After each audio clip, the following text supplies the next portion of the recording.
PM Kisan and ಬೆಳೆ ಪರಿಹಾರ ಹಣ ಎರಡೆರಡು ಅಪ್ಡೇಟ್ಗಳನ್ನು ನನಗೆ ಈ ಒಂದು ವಿಡಿಯೋದ ಮುಖಾಂತರ ತಿಳಿಸ್ಕೊಡ್ತೀನಿ. ಎರಡೆರಡು ಹಣ ಜಮೆ ಆಗ್ತಾ ಇರುವಂಥದ್ದು ಸದ್ಯದ ಪರಿಸ್ಥಿತಿಯಲ್ಲಿ ಸರ್ಕಾರದ ಕಡೆಯಿಂದ ಭರ್ಜರಿ ಗುಡ್ ನ್ಯೂಸ್ ಕೂಡ ಬರ್ತಾ ಇರುವಂಥದ್ದು. ಎರಡೆರಡು ರೀತಿಯಲ್ಲಿ ಹಣ ನಿಮಗೆ ಬರ್ತಾ ಇರುವಂಥದ್ದು ಭರ್ಜರಿ ಗುಡ್ ನ್ಯೂಸ್ ಅಂತಲೇ ಹೇಳ್ಬೋದು. ಸರ್ಕಾರದ ಕಡೆಯಿಂದ ಮಹಿಳೆಯರಿಗೆ ಹಣ ಜಮೆ ಆಗ್ತಾ ಇರುವಂಥದ್ದು ಗೃಹಲಕ್ಷ್ಮಿ ಹಣನೂ ಕೂಡ. ಆದರೆ ಅದರಲ್ಲಿ ಇಲ್ಲಿ ಮೇಯ್ನಾಗಿ ನಿಮಗೆ ಈ ಒಂದು ಯೋಜನೆ ಏನಪ್ಪ ಅಂತಂದರೆ, ಫಸ್ಟ್ ಆಫ್ ಆಲ್ ಈ ಒಂದು ಯೋಜನೆ ಅಂತಂದರೆ ಮೇಯ್ನಾಗಿ ಇಲ್ಲಿ ನಿಮ್ಮ ಒಂದು PM ಕಿಸಾನ್ ಮತ್ತು ಪಿಂಚಣಿ ಯೋಜನೆ ಆಗಿರ್ಬೋದು, ಮತ್ತು ಇಲ್ಲಿ ನಿಮಗೆ ಬೆಳೆ ಪರಿಹಾರ ಹಣ, ಈ ಒಂದು ಹಣ ಇಲ್ಲಿ ಜಮೆ ಆಗ್ತಾ ಇರುವಂಥದ್ದು, ಬೆಳೆ ವಿಮಾ ಹಣ ಇಲ್ಲಿ ಜಮೆ ಆಗ್ತಾ ಇರುವಂಥದ್ದು. ಅದಕ್ಕೂ ಫಸ್ಟಾಗಿ ಮೇಯ್ನಾಗಿ ಇಲ್ಲಿ ಏನಪ್ಪ ಅಂತಂದರೆ ಬೆಳೆ ಪರಿಹಾರ ಹಣ ಜಮೆ ಆಗ್ತಾ ಇರುವಂಥದ್ದು ಇಲ್ಲಿ ಭರ್ಜರಿ ಗುಡ್ ನ್ಯೂಸ್ ಅಂತಲೇ ಹೇಳ್ಬೋದು. ಆ್ಯಂಡ್ ಇಲ್ಲಿ PM ಕಿಸಾನ್ ಯೋಜನೆ ಹಣನೂ ಕೂಡ ತುಂಬ ಜನರಿಗೆ ಆಲ್ರೆಡಿ ತಿಳಿಸ್ಕೊಟ್ಟಿದ್ದೀನಿ.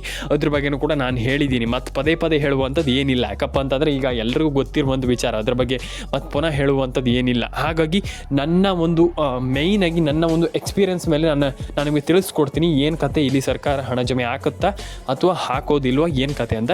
ಎಸ್, ಇಲ್ಲಿ ಮೇಯ್ನಾಗಿ ಹಣ ಇಲ್ಲಿ ಜಮೆ ಆಗಲಿಕ್ಕೆ ಶುರು ಆಗಿರುವಂಥದ್ದು. ಯಾಕಪ್ಪ ಅಂತಂದರೆ ಈಗ ಸದ್ಯದ ಪರಿಸ್ಥಿತಿಯಲ್ಲಿ ಎಲ್ರಿಗೂ ಗೊತ್ತಿದೆ ಹಣ ಜಮೆ ಆಗುತ್ತೆ, ಹಣ ಆಗಲಿಕ್ಕೆ ಹಣ ಜಮೆ ಆಗಲಿಕ್ಕೆ ಕ್ಷಣಗಣನೆ ಶುರುವಾಗಿದೆ ಅಂತ ಈಗ ಆಲ್ರೆಡಿ ಎಲ್ರಿಗೂ ಗೊತ್ತಿದೆ, ನಾನು ಹೇಳಿದ್ದೀನಿ. ಆದರೆ ಇಲ್ಲಿ ಇನ್ನೊಂದು ವಿಚಾರ ಏನಪ್ಪ ಅಂತಂದರೆ, ಇಲ್ಲಿ ಒಂದಿಷ್ಟು ಜನರಿಗೆ ಕ್ಯೂರಿಯಾಸಿಟಿ ಇದೆ, ಒಂದಿಷ್ಟು ಜನರಿಗೆ ಡೌಟ್ ಇದೆ, ಒಂದಿಷ್ಟು ಜನರಿಗೆ ನಂಬಲಿಕ್ಕಾಗಲ್ಲ. ಏನು ಸರ್ ಇಲ್ಲಿ ಸರ್ಕಾರ ಇಲ್ಲಿ ಬೆಳೆ ಪರಿಹಾರ ಹಣ ಇರಲಿ, ಏನೇ ಇರಲಿ, ಅಥವಾ ನಮ್ಮದು ಪಿಂಚಣಿ ಹಣ ಇರಲಿ, ಅಥವಾ ನಮ್ಮದು PM ಕಿಸಾನ್ ಏನೇ ಇರಲಿ, ₹1 ನಯ ಪೈಸೆ ಕೂಡ ಏನು ಹಾಕಲ್ಲ. ಇಲ್ಲಿ ಬಾಯಲ್ಲಿ ಹೇಳ್ತಾರೆ ಹಂಗೆ ಹಾಕ್ತೀವಿ, ಹಿಂಗೆ ಹಾಕ್ತೀವಿ, ಮತ್ತೊಂದು ಮಾಡ್ತೀವಿ, ಇನ್ನೊಂದು ಮಾಡ್ತೀವಿ ಅಂತ ಬರೀ ಬಾಯಲ್ಲೇ ಹೇಳುವಂಥದ್ದಾಗಿದೆ. ಇಲ್ಲಿ ಏನು ನಮಗೆ ಹಣ ಏನು ಹಾಕ್ತಾ ಇಲ್ಲ ಇಲ್ಲಿ ಅಂತ ನೀವು ಹೇಳ್ತೀರಾ. ಅಂದರೆ ನಿಮ್ಮ ಒಂದು ಅನಿಸಿಕೆಗಳನ್ನ ನೀವು ಎಲ್ಲರೂ ಕೂಡ ಹೇಳ್ತಾ ಇರ್ತೀರ. ಆ್ಯಂಡ್ ಅದಕ್ಕೆ ನಮ್ಮ ಒಂದು ನೀವು ಹೇಳ್ತಾ ಇರುವಂಥದ್ದು ತಪ್ಪು, ನೀವು ಹೇಳ್ತಾ ಇರುವಂಥದ್ದು ಸರಿ ಇಲ್ಲ ಅಂತ ಹೇಳಲಿಕ್ಕೆ ಆಗಲ್ಲ. ನೀವು ಹೇಳ್ತಾ ಇರುವಂಥದ್ದು 100% ಕರೆಕ್ಟಾಗಿದೆ. ಯಾಕಪ್ಪ ಅಂತಂದರೆ ನಿಮ್ಮ ಅನಿಸಿಕೆಗಳನ್ನು ನೀವು ಹೇಳ್ತಾ ಇರ್ತೀರ. ಯಾಕಪ್ಪ ಅಂತಂದರೆ ಅದು ತಪ್ಪು, ಅದು ಸರಿ ಇಲ್ಲ, ಹಾಗೆ ಹೀಗೆ ಅಂತ ಹೇಳಲಿಕ್ಕೆ ಆಗಲ್ಲ. ನಾನು ಎಲ್ರಿಗೂ ಹೇಳುವಂಥದ್ದು ಇಷ್ಟೇ, ನೀವು ನಿಮ್ಮ ಅನಿಸಿಕೆಗಳನ್ನ ನೀವು ಹೇಳ್ತಾ ಇರುವಂಥದ್ದು, ಅದನ್ನು ನಾನು ತಪ್ಪಂತ ಹೇಳಲಿಕ್ಕೆ ನನಗೆ ಅದು ಸರಿ ಆಗಲ್ಲ, ಅದು ತಪ್ಪಂತ ಹೇಳಲಿಕ್ಕೂ ಆಗಲ್ಲ. ಯಾಕಪ್ಪ ಅಂತಂದರೆ ಅದನ್ನು ತಪ್ಪಂತ ಹೇಳಿದರೆ ಅದು ಸರಿ ಆಗಲ್ಲ. ಹಾಗಾಗಿ ಇಲ್ಲಿ ನಾನು ಎಲ್ರಿಗೂ ಹೇಳುವಂಥದ್ದು ಇಷ್ಟೇ, ಆಲ್ಮೋಸ್ಟ್ ನಾನು ಎಲ್ರಿಗೂ ಕೇಳ್ಕೊಳ್ಳುವಂಥದ್ದು ಇಷ್ಟೇ, ಅದು ತಪ್ಪಂತ ನಾನು ಹೇಳೋದು ಇಲ್ಲ, ಆ್ಯಂಡ್ ಅದು ತಪ್ಪಂತ ಹೇಳಲಿಕ್ಕೆ ಆಗೋದು ಇಲ್ಲ, ಅದು ತಪ್ಪಂತ ಹೇಳಲೂಬಾರ್ದು. ಆ್ಯಂಡ್ ನೀವು ಹೇಳ್ತಾ ಇರುವಂಥ ಸರಿಯಾಗಿದೆ. ಆದರೆ ಇಲ್ಲಿ ಸರ್ಕಾರ ಹಣ ಹಾಕ್ಲಿಕ್ಕೆ ಶುರು ಮಾಡಿದೆ ಅಂತಲೇ ಹೇಳ್ಬೋದು. ಈಗ ಎಲ್ರಿಗೂ ನಾನು ಆಲ್ರೆಡಿ ತಿಳಿಸ್ಕೊಟ್ಟಿದ್ದೀನಿ, ಸರ್ಕಾರ ಹಣ ಹಾಕ್ಲಿಕ್ಕೆ ಶುರು ಮಾಡಿದೆ. ಆ್ಯಂಡ್ ಇದರಲ್ಲಿ ಚಿಂತೆ ಪಡುವಂಥದ್ದು ಏನಿಲ್ಲ, ಆ್ಯಂಡ್ ಎಲ್ಲರ ಅಕೌಂಟಿಗೆ ಹಣ ಬರುತ್ತೆ, ಆ್ಯಂಡ್ ಟೆನ್ಷನ್ ಆಗುವಂಥದ್ದು ಏನಿಲ್ಲ ಇಲ್ಲಿ. ಆ್ಯಂಡ್ ಮೇಯ್ನಾಗಿ ಇಲ್ಲಿ ration card update, Aadhaar card update, PAN card update, ಇದನ್ನೆಲ್ಲ ಕಂಪ್ಲೀಟಾಗಿ ನೀವು ಮಾಡ್ಕೊಳ್ತಾ ಹೋಗಬೇಕಾಗ್ತದೆ. ಆ್ಯಂಡ್ ಇದನ್ನೆಲ್ಲ ಕೂಡ ಮಾಡಿಕೊಂಡ್ರೆ ಸಿಂಪಲಾಗಿ ಎಲ್ರಿಗೂ ಹಣ ಜಮೆ ಆಗುತ್ತೆ, ಏನು ಕೂಡ ವರಿ ಮಾಡ್ಕೊಳ್ಳುವಂಥ ಅವಶ್ಯಕತೆ ಇಲ್ಲ ಅಂತ ಹೇಳ್ಬೋದು ಸ್ನೇಹಿತರೆ. ಯಾಕೆ ಇಲ್ಲ ಅಂತಂದರೆ, ಇಲ್ಲಿ ನೀವು ಈ ಎಲ್ಲ ಡಾಕ್ಯುಮೆಂಟ್ಸನ್ನು ಕರೆಕ್ಟಾಗಿ ಇಟ್ಕೊಂಡ್ರು ಅದನ್ನೆಲ್ಲ ಮಾಡಿಬಿಟ್ರೆ ಖಂಡಿತವಾಗ್ಲೂ ಅದೇನು ದೊಡ್ಡ ವಿಚಾರ ಆಗಲ್ಲ, ಮತ್ತು ಸಿಂಪಲಾಗಿ ಹಣವನ್ನು ಪಡ್ಕೊಳ್ಬೋದು. ಇಲ್ಲಿ ನೀವು ಎಲ್ಲರೂ ಕೂಡ ಈಗ ಒಬ್ಬೊಬ್ಬರೇ ಅಲ್ಲ, ಎಲ್ಲರೂ ಕೂಡ ಬೇಗ ಹಣವನ್ನು ಈ ಒಂದು ಯೋಜನೆಯಿಂದ ಮಾಡಲ್ಲ ಸ್ನೇಹಿತರೆ. ಹಾಗಾಗಿ ಎಲ್ಲರಿಗೂ, ಇದು ಯಾರೆಲ್ಲ ಇದ್ದೀರಾ, ಈ ಒಂದು ರೈತರಲ್ಲಿ ಎಷ್ಟು ಜನ ಇದ್ದೀರಾ, ಎಲ್ರಿಗೂ ಇದರಲ್ಲಿ ಈಗ ಏನು ಗೊತ್ತಾ, ನಿಮ್ಗೆ ಅಂಥವ್ರಿಗೆ ಮಾತ್ರ ಹಣ, ಇಂಥವ್ರಿಗೆ ಮಾತ್ರ ಹಣ, ಅವ್ರಿಗೆ ಮಾತ್ರ ಹಣ, ಇವ್ರಿಗೆ ಮಾತ್ರ ಹಣ ಅಂತ ಸೀನೇ ಇಲ್ಲ. ಎಲ್ರಿಗೂ ಹಣ, ಪ್ರತಿಯೊಬ್ಬರಿಗೂ ಇಲ್ಲಿ ಸರ್ಕಾರ ಇಲ್ಲಿ ನಿಮ್ಮ ಅಕೌಂಟಿಗೆ ಹಣ ಜಮಾ ಮಾಡ್ತಾ ಇರುವಂಥದ್ದು. ಸರ್ಕಾರ ಯಾವತ್ತೂ ಯಾರಿಗೂ ಕೂಡ ಭೇದ ಭಾವ, ಮತ್ತು ಇನ್ನೊಂದು ವಿಚಾರ ಏನಪ್ಪ ಅಂತಂದರೆ ಸುಮ್ಮನೆ ಹಣ ಹಾಕದೇ ಇರೋದಿಲ್ಲ. ಖಂಡಿತವಾಗ್ಲೂ ಹಣ ಹಾಕ್ತಾರೆ, ಡೆಫಿನೆಟಾಗಿ ಹಣ ಜಮೆ ಆಗಿಯೇ ಆಗತ್ತಂತ ಹೇಳ್ತಾ ಸ್ನೇಹಿತರೆ. ಮತ್ತು ಇಲ್ಲಿ ರೇಷನ್ ಕಾರ್ಡ್ ಅಪ್ಡೇಟ್ ಕೆಲವರಿಗೆ ನಾನು ಹೇಳಿದರೆ ಕೆಲವರು ಕೇಳಲ್ಲ. ರೇಷನ್ ಕಾರ್ಡ್ ಅಪ್ಡೇಟ್ ಇದಕ್ಕೂ ಬೇಕಾ ಸರ್? ಗೃಹಲಕ್ಷ್ಮಿ ಯೋಜನೆಗಂತೂ ರೇಷನ್ ಕಾರ್ಡ್ ಅಪ್ಡೇಟ್ ಬೇಕು, ಇದಕ್ಕೂ ಬೇಕಾ? ಗೃಹಲಕ್ಷ್ಮಿ ಯೋಜನೆಗಂತೂ ರೇಷನ್ ಕಾರ್ಡ್ ಬೇಕು, ಮತ್ತೊಂದು ಬೇಕು, ಇನ್ನೊಂದು ಬೇಕಂತ, ಇದಕ್ಕೂ ಬೇಕು. ಇದಕ್ಕೆ ಈಗ ರೇಷನ್ ಕಾರ್ಡ್ ಎಂತಕ್ಕೆ ಇದಕ್ಕೆ ಅಂತ ನೀವು ಕೇಳ್ತೀರಾ? ಖಂಡಿತವಾಗ್ಲೂ ಕೇಳ್ತಾರೆ. ಯಾಕಪ್ಪ ಅಂದರೆ ನಿಮ್ಮದು ಕ್ಯೂರಿಯಾಸಿಟಿ ಇರುತ್ತೆ, ಇದಕ್ಕೆಲ್ಲ ಯಾಕಂತ ನೀವು ಕೇಳುವಂಥದ್ದು. ಹೌದು, ಆದರೆ ಇಲ್ಲಿ ರೇಷನ್ ಕಾರ್ಡ್ ಅಪ್ಡೇಟ್ ತುಂಬ ಇಂಪಾರ್ಟೆಂಟ್, ತುಂಬ ಇಂಪಾರ್ಟೆಂಟ್. ನೀವೀಗ ಕೇಳ್ತೀರ ಕೆಲವರಿಗೆ, ಯಾಕೆ ಸರ್ ಯಾಕೆ ಇಂಪಾರ್ಟೆಂಟ್, ಅದು ಯಾಕೆ ಬೇಕಂತ ನೀವು ಕೇಳ್ತೀರಾ.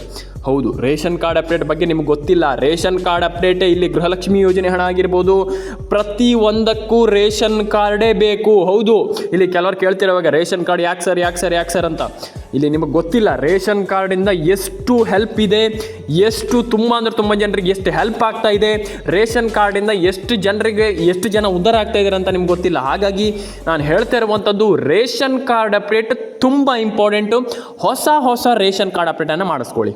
ಎಲ್ರಿಗೂ ನಾನು ಹೇಳ್ತಾ ಇರುವಂಥದ್ದು. ಇಲ್ಲ ಅಂತಂದರೆ ಹೊಸ ರೇಷನ್ ಕಾರ್ಡೇ ಮಾಡ್ಕೊಳ್ಳಿ ಡೆಫಿನೆಟಾಗಿ, ಅದು ತುಂಬ ಇಂಪಾರ್ಟೆಂಟ್, ಅದು ತುಂಬ ಒಳ್ಳೇದು. ಯಾಕಪ್ಪ ಅಂತಂದರೆ ಅದು ಬೆಸ್ಟ್. ಈಗ ರೇಷನ್ ಕಾರ್ಡ್ ಅಪ್ಡೇಟ್ ನೀವು ಮಾಡ್ತೀರಾ ಅಂತಂದರೆ ಡೆಫಿನೆಟಾಗಿ ಹೊಸ ರೇಷನ್ ಕಾರ್ಡೇ ಮಾಡ್ಕೊಳ್ಳಿ.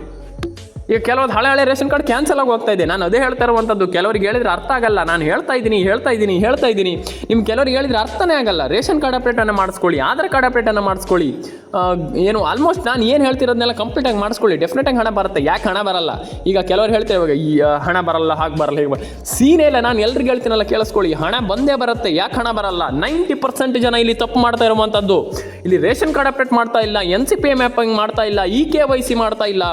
ಈ ರೀತಿಯ ಒಂದು ಕೆಲಸವನ್ನು ನೀವು ಮಾಡಿಲ್ಲ ಅಂದ ತಕ್ಷಣ ಏನಾಗುತ್ತಂತಂದ್ರೆ ಸರ್ಕಾರ ಈಗ ಯೋಚನೆ ಮಾಡ್ತಾರೆ, ಹಣ ಬರ್ತಾ ಇಲ್ಲ, ಇವರು ಅದನ್ನ ಮಾಡಿಲ್ಲ, ನಾವು ಯಾಕೆ ಹಣ ಹಾಕಬೇಕಂತ. ಆ ರೀತಿ ನೀವು ನಾನು ಹೇಳುವಂಥದ್ದು, ಇದು ಸರ್ಕಾರ ತಪ್ಪ ನಿಮ್ಮ ತಪ್ಪ ಹೇಳಿ, ಕೆಳಗಡೆ ಬಂದು ಕಮೆಂಟ್ ಮಾಡಿ. ನಾನು ಅದೇ ಹೇಳ್ತಾ ಇರುವಂಥದ್ದು, ನೀವು ಖಂಡಿತವಾಗ್ಲೂ ಫಸ್ಟ್ ಆಫ್ ಆಲ್ ತಪ್ಪು ಮಾಡಲೇಬಾರ್ದು, ಖಂಡಿತವಾಗ್ಲೂ ಸರಿ ಮಾಡ್ಕೊಳ್ಳಿ. ಡೆಫಿನೆಟಾಗಿ ಹಣ ಜಮೆ ಆಗುತ್ತೆ. ಯಾಕೆ ಹಣ ಬರಲ್ಲ ಅಂತ ಹೇಳುವಂಥದ್ದು ಅಂತ ನಾನು ಕೇಳುವಂಥದ್ದು. ಡೆಫಿನೆಟಾಗಿ ಹಣ ಬರುತ್ತೆ.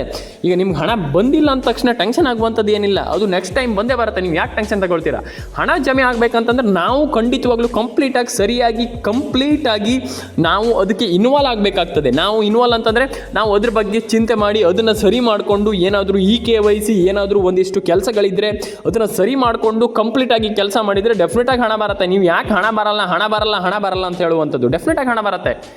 ಆದರೆ ನಾನು ಹೇಳುವಂಥದ್ದನ್ನು ಒಂದು ಬಾರಿ ಕೇಳಿಸ್ಕೊಳ್ಳಿ ಆ್ಯಂಡ್ ಅದನ್ನು ಕಂಪ್ಲೀಟಾಗಿ ಮತ್ತೆ ಮಾಡ್ಕೊಳ್ಳಿ. ಎಲ್ರಿಗೂ ಹಣ ಜಮೆ ಆಗಲಿ ಅಂತ ಹೇಳ್ತಾ ಸ್ನೇಹಿತರೆ, ಎಲ್ಲರೂ ಕೂಡ ಲೈಕ್ ಮಾಡ್ಕೊಳ್ಳಿ, ಶೇರ್ ಮಾಡ್ಕೊಳ್ಳಿ, ಸಬ್ಸ್ಕ್ರೈಬ್ ಮಾಡ್ಕೊಳ್ಳಿ ಅಂತ ಹೇಳ್ತಾ ಕಮೆಂಟ್ ಮಾಡ್ಕೊಳ್ಳಿ. ನಿಮ್ಮೊಂದು ಅನಿಸಿಕೆಗಳನ್ನ ಕೆಳಗಡೆ ಕಮೆಂಟ್ ಬಾಕ್ಸಲ್ಲಿ ಬಂದುಬಿಟ್ಟು ಕಮೆಂಟ್ ಮಾಡಿ. ಯಾಕಪ್ಪ ಅಂದರೆ ತುಂಬ ಜನರಿಗೆ ಇಲ್ಲಿ ಕೆಳಗಡೆ ಕಮೆಂಟ್ ಸೆಕ್ಷನಲ್ಲಿ ಬಂದುಬಿಟ್ಟು ಕಮೆಂಟ್ ಮಾಡುವಂಥದ್ದು ಆಗಲ್ಲ. ಹಾಗಾಗಿ ದಯವಿಟ್ಟು ಕೆಳಗಡೆ ಕಮೆಂಟ್ ಸೆಕ್ಷನಲ್ಲಿ ಬಂದುಬಿಟ್ಟು ಕಮೆಂಟ್ ಮಾಡಿ ಸ್ನೇಹಿತರೆ. ತುಂಬ ಜನರಿಗೆ ಹಣ ಜಮೆ ಆಗ್ತಾ ಇಲ್ಲ. ಇದೇ ಕಾರಣದಿಂದ ನಿಮಗೆ ಇಲ್ಲಿ ಸರ್ಕಾರಕ್ಕೆ ಗೊತ್ತಾಗ್ತಾ ಇಲ್ಲ, ನಿಮ್ಗೆ ಹಣ ಹಾಕಿದಿರುವ ಅಂದರೆ ಸರ್ಕಾರಕ್ಕೆ ಗೊತ್ತಾಗ್ತಾ ಇಲ್ಲ ಇಲ್ಲಿ ನಾವು ಏನು ಈಗ ನಾವು ಹಣ ಹಾಕಿಲ್ವಾ ಅಥವಾ ಏನು ಕತೆ ಅಂತ ಸರ್ಕಾರಕ್ಕೆ ಏನು ಕೂಡ ಗೊತ್ತಾಗಲ್ಲ. ಹಾಗಾಗಿ ನೀವು ಕೆಳಗಡೆ ಬಂದುಬಿಟ್ಟು ಕಮೆಂಟ್ ಮಾಡಿ. ಸಿಗೋಣ ಸ್ನೇಹಿತರೆ ನೆಕ್ಸ್ಟ್ ವಿಡಿಯೋದಲ್ಲಿ. ಎಲ್ರಿಗೂ ಟಾಟಾ, ಬಾಯ್.